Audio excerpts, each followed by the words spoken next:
The Social Security Administration has developed this video and its accompanying workbook in collaboration with members of the American Psychiatric Association and the American Psychological Association to assist psychiatrists and psychologists treating patients with mental disabilities. Hello, I'm B.J. Arsenault, a board-certified psychiatrist and member of the American Psychiatric Association. And I'm Terrence Dunlop, a licensed clinical psychologist. As mental health professionals, Dr. Arsenault and I are often called upon to assist Social Security in the review of disability claims. We provide the medical and psychological evidence that Social Security needs in order to make fair and timely determinations of eligibility. This helps ensure that deserving claimants receive their benefits, including access to medical treatment as quickly as possible. Now, the information Social Security requires must be both comprehensive and accurate. So the best providers of that information are trained mental health professionals. That's why we're urging you to watch this video carefully. It will demonstrate how you too can assist Social Security in this very important effort. By serving as a key participant in the determination process, you can continue to serve your patients' needs in a manner which will benefit them both materially and psychologically. Hello and welcome to our video, designed to inform you about Social Security's disability benefits for patients disabled by mental impairments. During the next hour, we'll be covering key points, including Social Security's definition of disability for both adults and children. You'll also learn about the Social Security disability evaluation process and the role of the medical or psychological consultants working in the 54 state agencies called Disability Determination Services, or DDS. We'll review why Social Security needs medical evidence and what medical evidence we need. And we'll talk about how very, very important it is that that evidence come from you, the treating source. As a provider of treatment, you are the best source of information about your patients. So at Social Security, we look to you for critical information that will help us determine your patient's eligibility for disability benefits. In fact, a disability claim submitted to Social Security can often be determined solely on the basis of information provided by you, the treating source. And now let's begin our exploration of the process by which Social Security provides financial assistance as a safety net for individuals who have become disabled as a result of a mental disorder.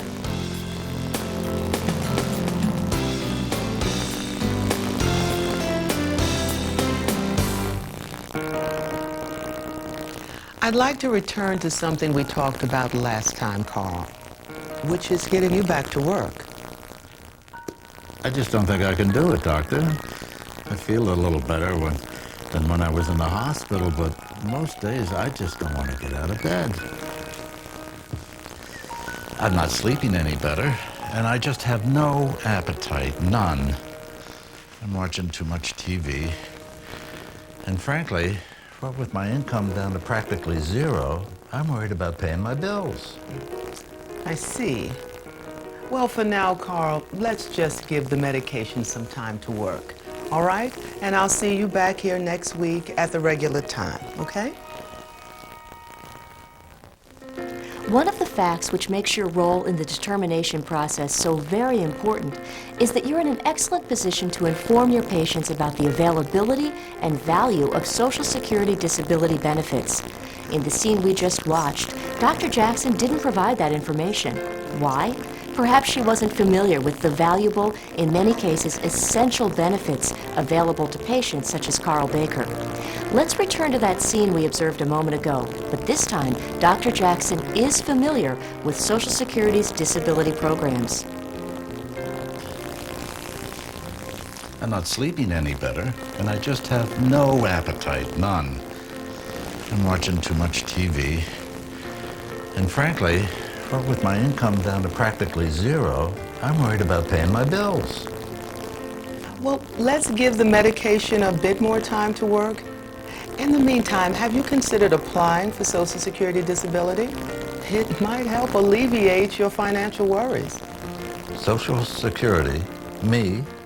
I'm not old enough, am I? Well, actually, Social Security does offer a program, one that provides benefits for adults that can't work due to medical impairment, and you just might qualify. Well, that sounds good, I guess. How do I apply? Well, you'll need to go to Social Security, to one of the local field offices. I believe they have an 800 number in the government agencies section of the phone book. Give them a call. They'll tell you everything you need to know about applying. How does that sound?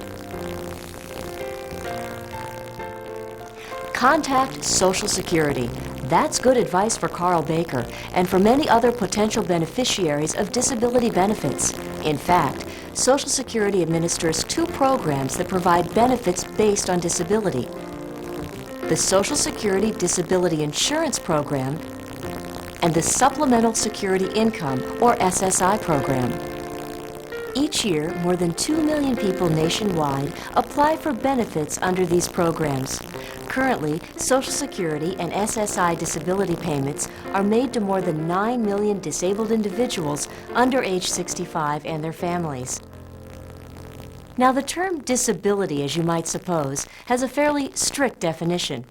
For adults, the statutory definition of disability is the inability to do any substantial, gainful activity or work by reason of any medically determinable physical or mental impairment or combination of impairments that are expected to result in death or that have lasted or expected to last for a continuous period of at least 12 months.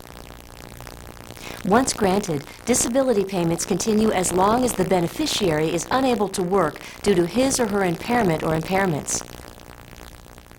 Children under age 18 can qualify for SSI provided they have a medically determinable physical or mental impairment or a combination of impairments that cause marked and severe functional limitations and that are expected to result in death or that have lasted or are expected to last for a continuous period of at least 12 months. A medically determinable physical or mental impairment is an impairment that results from anatomical, physiological, or psychological abnormalities which can be shown by medically acceptable clinical and laboratory diagnostic techniques. A physical or mental impairment meets the definition of medically determinable when it has been established by medical evidence consisting of symptoms, signs, and laboratory findings, and not only by the individual's statement of symptoms. The medically determinable impairment must be established by medical evidence from acceptable medical sources. However, once the medically determinable impairment is established, we consider evidence from all other medical and non-medical sources. SSA regulations define acceptable medical sources as licensed physicians, that is, medical or osteopathic doctors, and licensed or certified psychologists. Included are school psychologists or other licensed or certified individuals with other titles who perform the same function as a school psychologist in a school setting for purposes of establishing mental retardation, learning disabilities, and borderline intellectual functioning. The term acceptable medical sources also embraces licensed optometrists for the measurement of visual acuity and visual fields, licensed podiatrists for purposes of establishing impairments of the foot or foot and ankle depending on whether the state in which the podiatrist practices permits the practice of podiatry on the foot or foot and ankle, and qualified speech-language pathologists for purposes of establishing speech or language impairments only. Each disability claim follows a disability determination process in which these consultants may participate, providing information which can help us determine how a claimant's impairment or impairments affect his or her ability to work, or in the case of a child, how an impairment affects the child's ability to typically function compared to children of the same age who do not have impairments. Keep in mind that a person considered disabled under another program is not necessarily disabled under the Social Security Disability or SSI programs. That is because, unlike many other public and private disability programs, there is no partial disability under Social Security or SSI. A person who files for Social Security benefits or SSI payments is found either disabled or not disabled.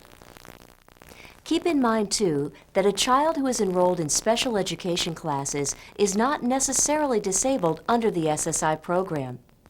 Special education placements are made for a variety of reasons, not all of them strictly medical or psychological.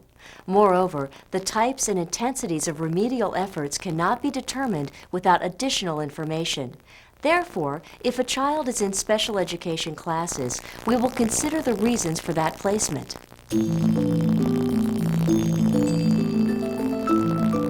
Disability claims are processed through a network of over 1,300 Social Security field offices and 54 state agencies generically known as Disability Determination Services, but most often referred to simply as DDS.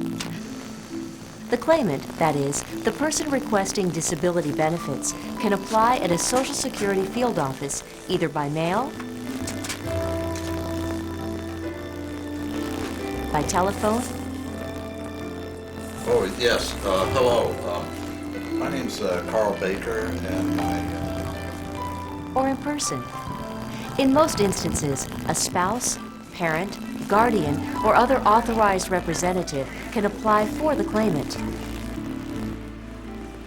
The local Social Security field office asks the applicant for a description of the claimant's impairment or impairments. Hi, my name is Mrs. Teach, and I'll be The names, addresses, and telephone numbers of treatment sources and other information relating to the claimant's alleged disability.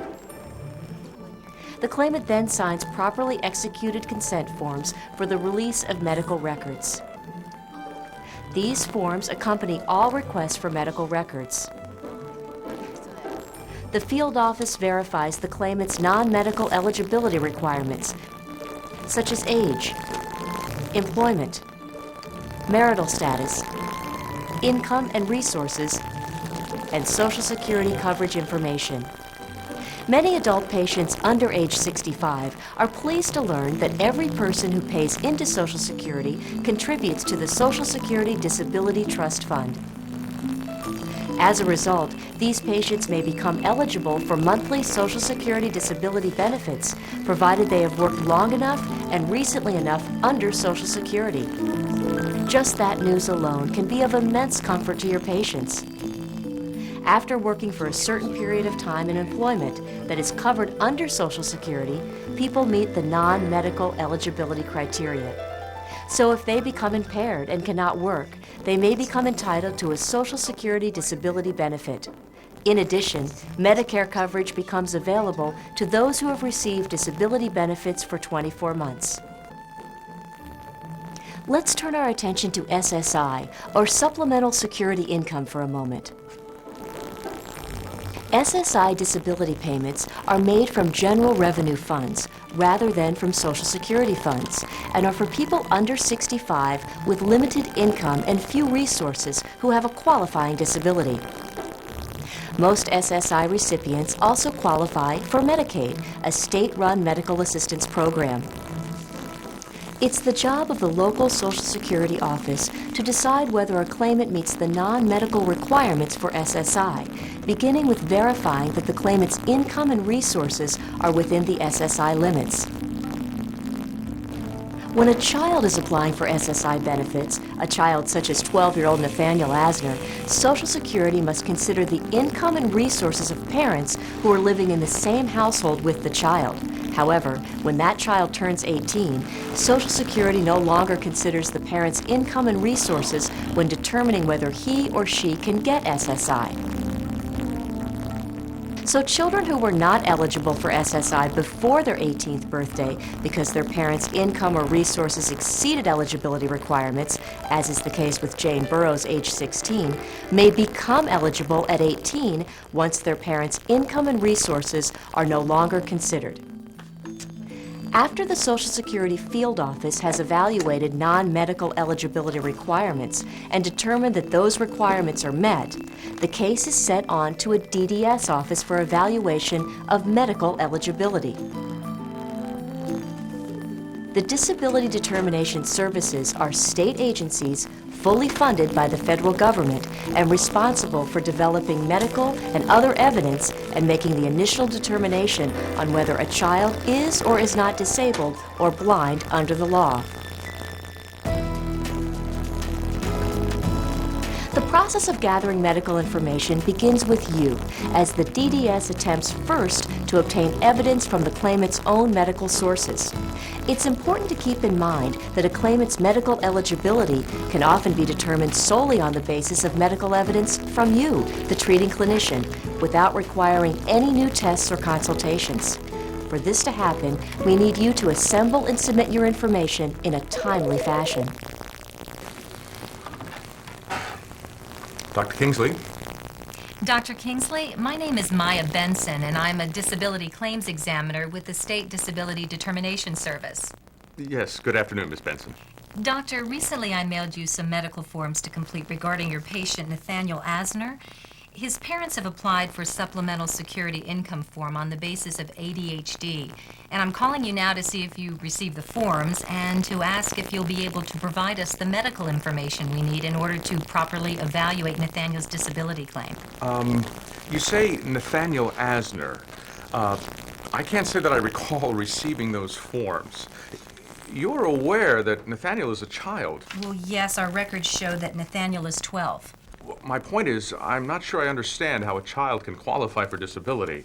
And frankly, I don't have time to complete a lot of unnecessary forms. Dr. Kingsley, I can appreciate that you're very busy. However, children who are disabled may qualify for SSI payments. And in many instances, that supplemental income is badly needed to help alleviate the financial consequences of their disabilities. I see. At our agency, we have to make a decision on every disability claim filed. And to do so fairly and expeditiously, we need comprehensive medical evidence. And as this child's treating doctor, you better than anyone can provide us with the necessary medical information to help us arrive at an appropriate decision. Well, yes, certainly that would be ideal. Well, I'm glad you agree, doctor. Now, if we can't obtain the information from you, I'll need to order a consultative examination, which is costly. And because the exam may involve a doctor who is less familiar with the case, it may not give us as much medical evidence about Nathaniel as you would be able to provide. You make a good case. Tell you what, go ahead and resend those forms. Now, however, I may not be able to answer all of your questions. As I recall, your forms are usually pretty long and sometimes ask for results of tests that I may not have given the patient. Yes, some of our forms can seem lengthy. But you see, we don't always know what information might be available, so we list all possibilities. If you could just focus on questions you are able to answer and leave the others blank, it would be greatly appreciated. I'll see what I can do, Miss Benson. Well, now, if you'd rather, you could just send us a narrative report on your office letterhead, as long as it includes all the information we need. Well, in either case, if I have any questions about the evidence you send us, I may need to call you for clarification. And if so, I'll try not to take up much of your time. Well, that's always appreciated. Our office is quite busy most days. Well, in that case, Dr. Kingsley, you could just send us copies of your office notes. Still, another option that many physicians find to be a real time saver is to phone in your report at a time that's convenient for you. Our office offers a teledictation service. That might work as well. Miss Benson, Nathaniel's been my patient for several years, and naturally, I'm concerned that if he should be denied disability benefits, well, his parents might blame me. Well, Dr. Kingsley, if Nathaniel is denied benefits, it's our policy to include in our denial notice a statement to the effect that the decision was made by staff in our office and not by anyone who may have provided medical information for his case. Well, does that address your concern? Yes, it does. Thank you. So if Nathaniel's mother questions me on the subject, I should feel free to quote you on that. Absolutely, Doctor. And you can let her know we would be happy to discuss the entire process with her at any time. I'll get those forms off to you right away, okay? I'll look for them. Thank you. Thank you, Doctor. Goodbye.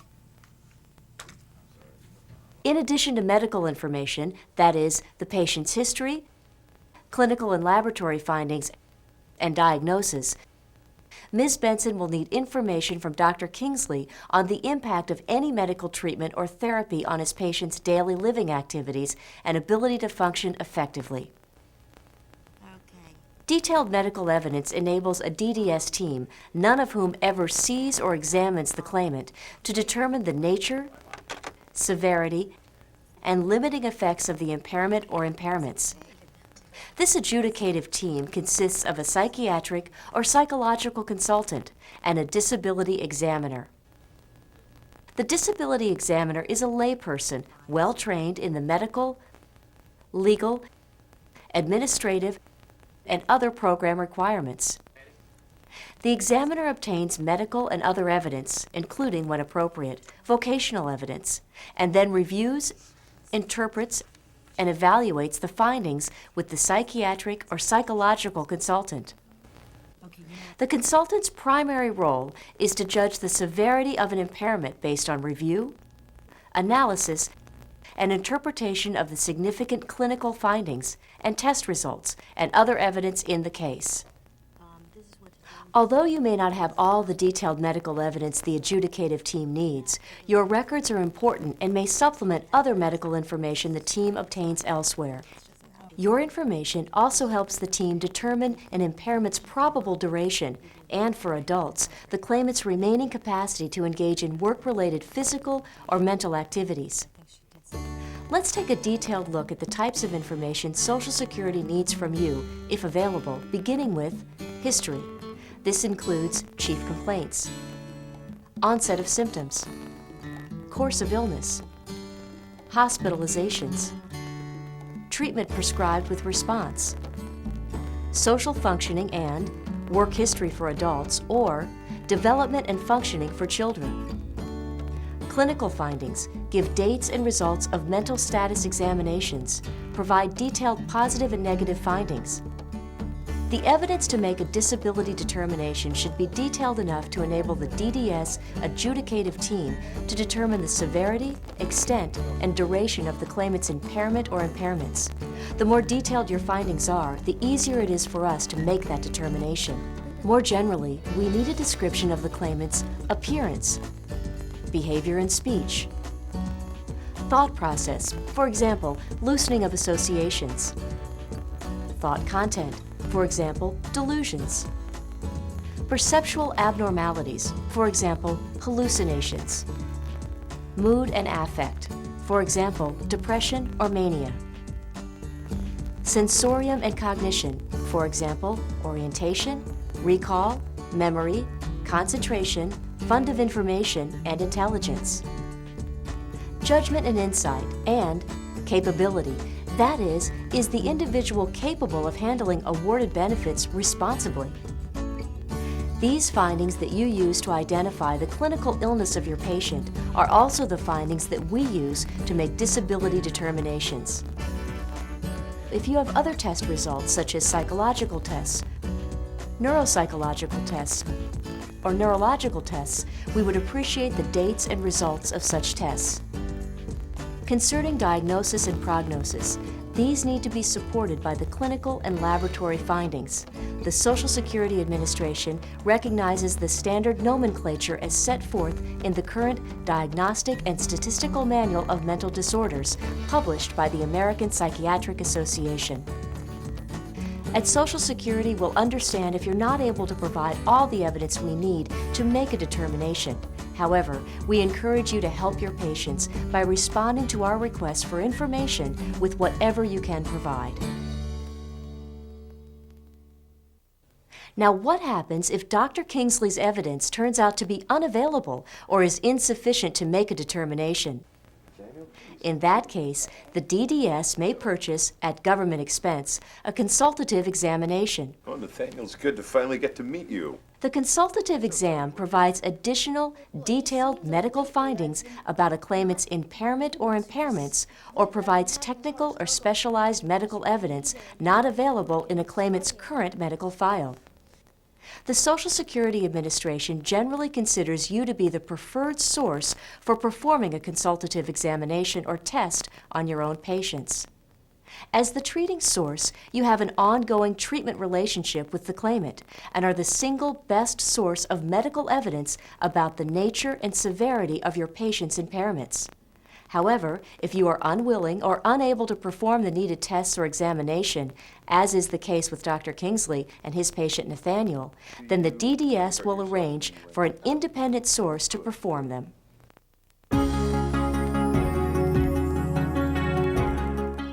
Whether you are sending us treatment records or are performing a consultative exam, a very important part of the information we request from you is the medical source statement. The medical source statement is your opinion based on your own medical findings about what a claimant can still do despite his or her impairment. A medical source statement should describe the effect of the mental disorder on the claimant's ability to perform work-related activities on a sustained basis, 8 hours a day, 5 days a week. For adults, your statement should include work-related activities such as, but not limited to, understanding and memory, sustained concentration and persistence, social interaction, and adaptation. For children, your medical source statement should include the child's functional limitations compared to children the child's age who do not have impairments in acquiring and using information, attending and completing tasks, interacting and relating with others, moving about and manipulating objects, caring for self, and health and physical well-being. Your workbook contains an in-depth look at what specifics are needed for each of these categories. Now, it's important when completing your medical source statement that it is supported by medical findings. You see, important as all this information is, disability decisions cannot be made on the basis of clinical judgments alone. Your information about the claimant's diagnosis, prognosis, or remaining capacity despite his or her impairment is very helpful.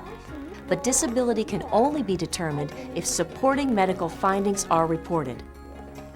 One further note, before we move on, you are one of the most valuable providers of medical information in the disability determination process, but you are not expected to make a decision about whether the claimant is disabled. That's a job for the adjudicative team.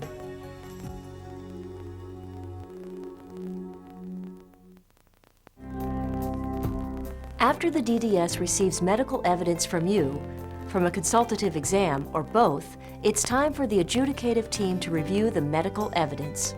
Working together, they make the final disability determination. In doing so, they follow a strict disability determination process, a sequence of steps which directly reflects the requirements of Social Security law.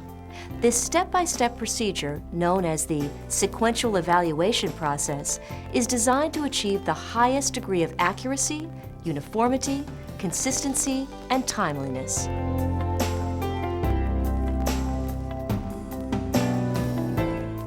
The sequential evaluation process ensures that the definition of disability is applied consistently nationwide and that claims are decided as early in the process as possible. It's a step-by-step process consisting of 5 questions, as illustrated by the case of Eleanor Sears, who recently reported anxiety and panic attacks. Step 1. Is the claimant engaging in substantial, gainful activity? Under Social Security, disability means the inability to work. If Eleanor is working and her earnings are over the prescribed level after allowable deductions, she's considered to be doing substantial, gainful activity. No matter how serious her medical condition, her substantial gainful activity would prevent her from being considered disabled. And if that were the case, the process would stop here with Step 1. As it happens, however, Eleanor is not working or doing substantial gainful activity. As a result, we continue on to Step 2. Step 2. Are the claimant's medically determinable impairments or impairment severe? Social Security has a very specific definition of severe impairment. An impairment is considered severe if it has more than a minimal impact on the claimant's ability to perform work-related activities. When we assess an impairment because of mental disorders, we consider factors such as the ability to understand, carry out, and remember instructions, and the ability to respond appropriately to supervision, co-workers, and work pressures in a work setting. If the impairment or combination of impairments is not severe, the disability claim is denied here at Step 2. In Eleanor's case, anxiety limits her activities, so her impairment is considered severe. The DDS will then proceed to Step 3 in the sequential evaluation process. Do the claimant's medically determinable impairments or impairment meet or equal any listing in the listing of impairments? Social Security recognizes a set of medical evaluation criteria that covers all body systems. This listing of impairments, also known as the listings, helps to ensure uniformity and consistency in the way disability determinations are made. The listings describe over 100 of the most common diseases and disorders, which are very serious or life-threatening. The listings are developed and periodically revised by the Social Security Administration after a public notice process. Any changes in the medical evaluation criteria must reflect established medical practices and procedures.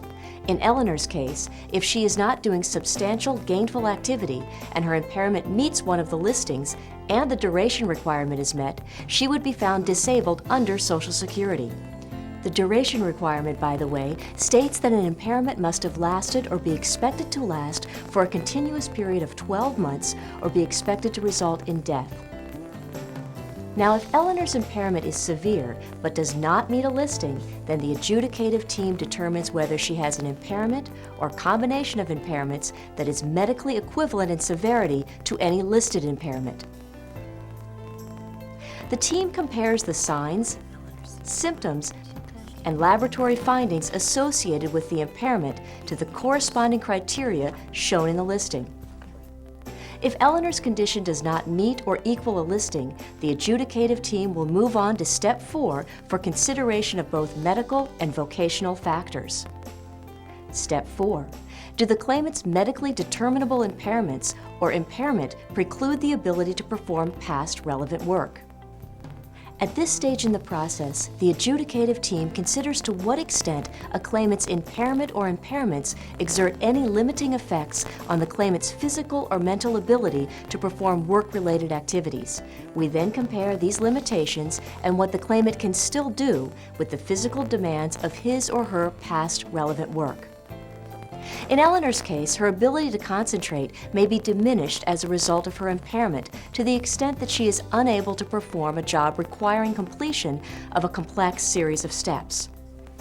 However, Eleanor's past work only required her to perform relatively simple procedures comprising just 1 or 2 steps, and she is still able to perform such procedures. This ability is her residual functional capacity, defined as what a claimant can still do despite any physical or mental impairment or impairments.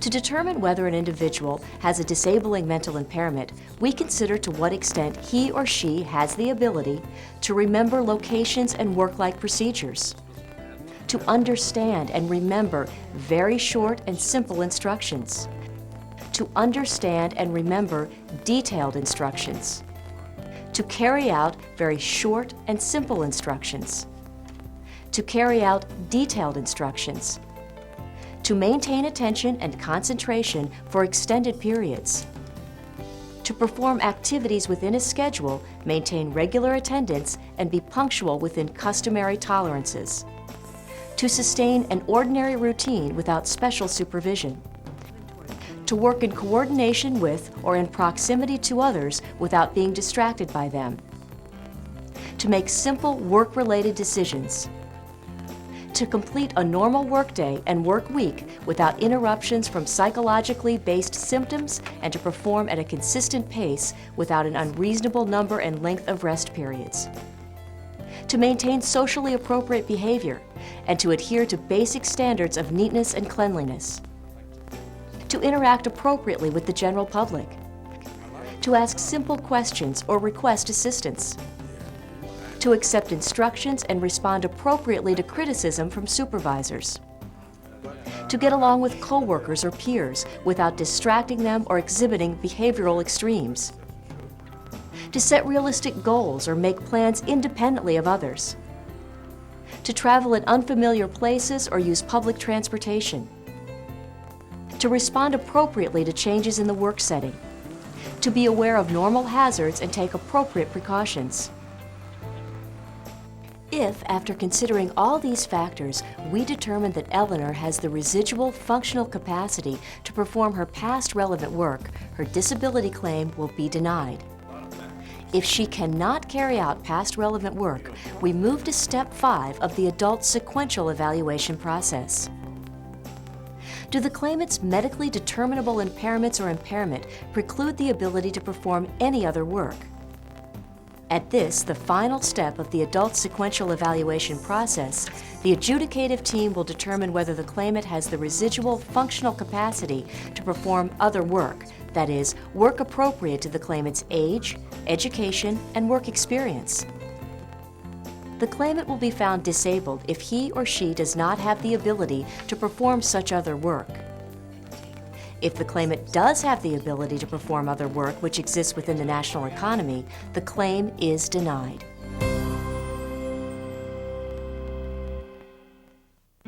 If you're a doctor who treats children, you too play a vital role in the disability determination process. The evidence you provide can give Social Security a clear picture of how child claimants are affected by their impairments. As we mentioned at the outset, adult SSI and Social Security claimants are assessed on how their impairment or combination of impairments affect their ability to work. Children, on the other hand, who are applying for supplemental security income are assessed on whether their impairment or combination of impairments results in marked and severe functional limitations. For disability purposes, SSI defines a child as anyone under age 18. When considering whether a child is disabled, the adjudicative team follows an evaluation process different from the one followed for adults. The process for children consists of 3 steps. Let's step through the sequential evaluation process for children who are under age 18. Jane Burrows, the 16-year-old, has been diagnosed with mental retardation. What I want you to do is take a flake like this, throw it in there, all right? Step 1. Is the child working and performing substantial gainful activity? If the answer to this step is yes, disability cannot be established. If the answer to this step is no, the adjudicative team proceeds to step 2. Does the child have a medically determinable impairment or combination of impairments that is severe? Remember, as we explained earlier, Social Security has a very specific definition of severe impairment. Nathaniel Asner's impairment would be considered severe if it has more than a minimal impact on his functioning. To determine this, we must be very careful to consider the combined effects of all of a child's physical and mental impairments and associated symptoms. If the answer to step 2 is no, disability is not established and the claim for disability is denied. If the answer is yes, step 3 must be considered. In Jane's case, the results of psychological testing and school records show that her impairment does have more than a minimal impact on her functioning. Therefore, she has a severe impairment, and we proceed to step 3 of the evaluation process. Does the child's impairment meet or medically equal a listing, or functionally equal a listing and meet the duration requirement? The adult rules for meeting or medically equaling a listing that we discussed earlier also apply to children. If a child's impairment meets one of the listings and the duration requirement is met, he or she would be found disabled under Social Security. And if the child's impairment is severe but does not meet a listing, then the adjudicative team decides whether he or she has an impairment or combination of impairments that is medically equivalent in severity to any listed impairment. Again, just like with adult claims. For children, however, there's an additional provision to consider. Does a child's impairment or combination of impairments functionally equal the listings? To functionally equal the listings, a child's physical impairments, mental impairments, or combination of physical and mental impairments must be of listing level severity. That is, they must result in marked limitations in 2 domains of functioning, or extreme limitation in 1 domain. If that's the case, the child is found disabled on the basis of functionally equaling the listings. So there you have it, the 3 steps the adjudicative team follows as they proceed through the disability evaluation process for children who apply for SSI.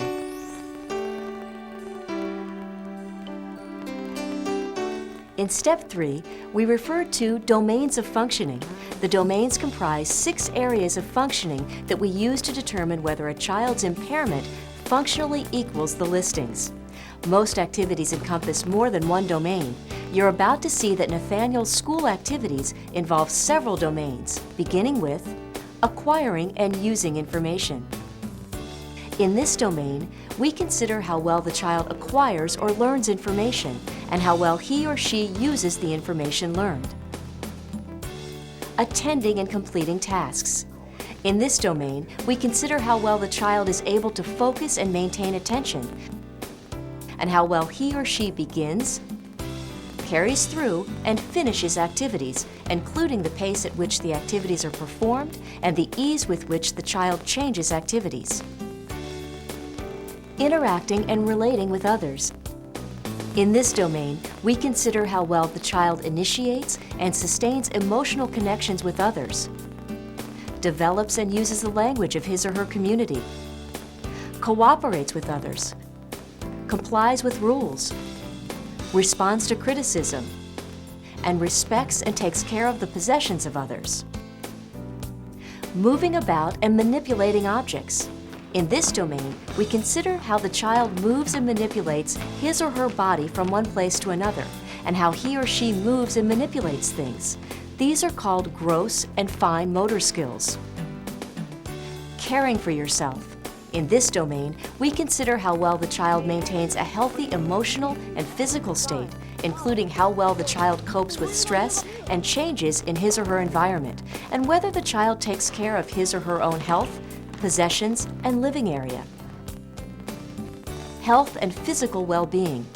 In this domain, we consider the cumulative physical effects of physical or mental impairments and their associated treatments or therapies on the child's functioning. Those are the 6 domains we consider when evaluating a child's functioning. Your workbook provides a more detailed description of each. Within these domains, the adjudicative team considers the effects of multiple impairments on a child's activities. They consider any evidence of interactive and cumulative effects of an impairment or impairments, including impairments that are not severe when considered in isolation. And they consider how well a child can initiate and sustain activities, how much extra help the child needs, and the effects of structured or supportive settings. The team also looks at how a child functions in school, and they evaluate the effects of medication or other treatment. Remember, Social Security compares children to other children of the same age who do not have impairments, comparing what the children are able to do, not able to do, or are limited or restricted in doing. As you may suppose, any given impairment may have effects in more than one domain. So when SSA evaluates the limitations imposed on a child by an impairment or impairments, we consider all the affected domains. That way, if Nathaniel, for example, has marked limitations in 2 of the domains or extreme limitation in one domain, he would be found disabled on the basis of functionally equaling the listings. The terms marked limitations and extreme limitations are discussed in greater detail in your workbook. It's important to remember that these limitations must result from a medically determinable impairment or combination of impairments.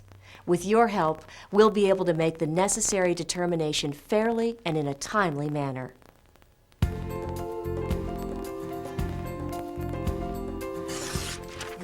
If the adjudicative team at the DDS finds an applicant disabled, the Social Security Field Office completes any outstanding non-medical eligibility development, such as verifying proof of age or income and resources, computes the benefit amount, and a payment is sent to the individual.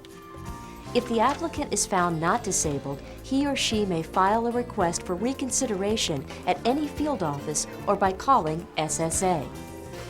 To ensure that individuals are treated fairly and that their claims receive the maximum possible consideration, a multi-level appeals process is built into the law. Any Social Security decision may be appealed, and any Social Security office will help prepare an appeal. The levels of appeal include a request for reconsideration, a hearing before an administrative law judge, a request for review by the Appeals Council, and finally, a civil appeal in U.S. District Court.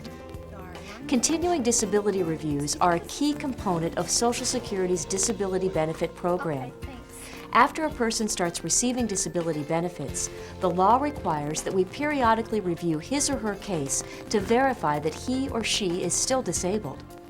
How frequently we conduct reviews depends on the nature and severity of the impairment, the likelihood of improvement, and other factors.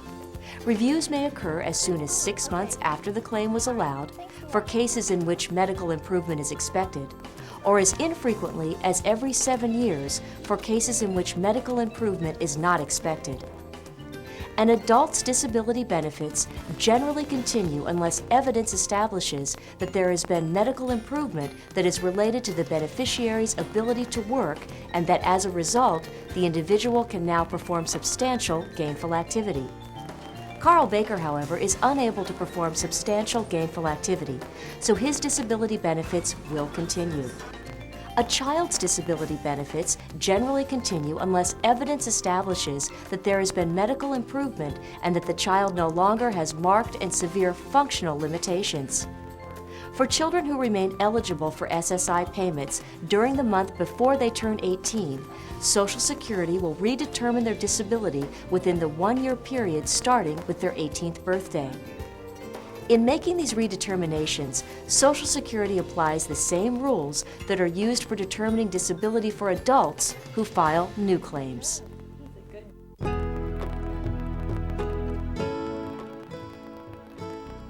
Now let's answer some of your most frequently asked questions about Social Security's disability programs for people with mental disabilities. Why are patients who, in my opinion, have severe psychological problems denied disability benefits by Social Security? Some claimants are denied because they have not worked long enough or recently enough to be covered under Social Security disability. Some are denied because they do not meet the means test for SSI. Others are denied because a currently severe impairment will not prevent them from working for 12 consecutive months. Some are denied because although they cannot do their past relevant work, they can do other work. Why should I spend time completing forms for patients I know have no severe disabilities? We need complete medical documentation to enable us to decide independently whether an individual is disabled or not. Also, time spent completing the requested forms can greatly accelerate the processing of a claim, provided the forms are timely, accurate, and as complete as possible, because properly prepared reports can greatly reduce or eliminate the need for obtaining additional medical evidence.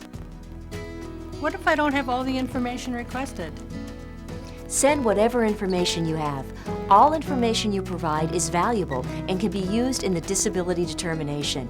Frequently, this information by itself is sufficient to enable us to make a determination. What if the patient's primary contact is a social worker or therapist? In that case, go ahead and incorporate their information into your report. Why would it be necessary for Social Security or the Disability Determination Service to recontact me if I've given all the information I have? Information from other sources, medical or non-medical, as well as claimants' own statements about their symptoms and daily activities, may be inconsistent with information from you, the treating source. By contacting you once again, we may be able to resolve those inconsistencies while determining how much value to assign to evidence from other sources. Why is Social Security's definition of disability so strict? Our disability programs are designed to provide long-term protection to individuals who are unable to do any kind of work in the national economy. They are also intended for children whose impairment or combination of impairments result in marked and severe functional limitations. The disability programs are meant to provide benefits for only those with the most serious impairments. In that respect, how we define disability may indeed be considered strict. Can a child receive SSI if one or both parents are working? Possibly, we consider some of the parent's income and resources to be available to the child, and that may affect whether the child can get SSI payments and to what extent. Are individuals receiving disability benefits eligible for Medicare? Social Security disability beneficiaries are automatically enrolled in Medicare after getting disability benefits for 24 months. Medicare has two parts: hospital insurance and medical insurance. Hospital insurance helps pay hospital bills and some follow-up care. This coverage is financed by taxes that employees pay while working, so it is premium-free for those who are eligible. The other part of Medicare, medical insurance, helps pay the doctor's bills and other services. There is a monthly premium for this optional coverage. How is Medicare different from Medicaid? Medicaid differs from Medicare in that it is financed by federal and state matching funds rather than by payroll deductions. Every individual who qualifies for SSI also qualifies for Medicaid. Some states also have eligibility rules that enable individuals who do not qualify for SSI to qualify for Medicaid. Can someone work and still receive disability benefits? Social Security rules make it possible for people to test their ability to work without losing their rights to cash benefits, Medicare, or Medicaid. For more information about this, ask any Social Security office. How can I obtain a copy of the disability evaluation criteria? The medical evaluation criteria, commonly known as the listing of impairments or the listings, are contained in a handbook entitled Disability Evaluation under Social Security. For information on ordering this or any other publication, please refer to your workbook. What if I have any other questions? Medical relations staff members nationwide are available to assist you. For information on locating medical relations staff near you, please refer to your workbook. So how are things going? How are you feeling? Well, doctor, I guess I'm just taking things one day at a time. But I can't tell you what a big help those Social Security disability benefits have been. They go a long way toward keeping me afloat until I can get back to work. So you're able to receive disability payments now. That's welcome news, wouldn't you say? Yes, I would. Now I can start paying off some bills again. And that seems to be a big factor in helping me feel better about things. Maybe it'll help us move forward as we focus on getting you back to work. So there you have it. Social Security needs comprehensive medical evidence if we are to make prompt and accurate disability decisions concerning your patients. And we look to you as the first and best source of that information. When you can also provide information about the availability and value of Social Security disability benefits to your patients, you'll be in a better position to help them achieve both material and psychological well-being. And that's the most important benefit of all. You can learn more about the requirements for disability under Social Security by turning to your companion workbook, an excellent resource containing further details on points covered in this video. You can also write to us to request the handbook, Disability Evaluation under Social Security.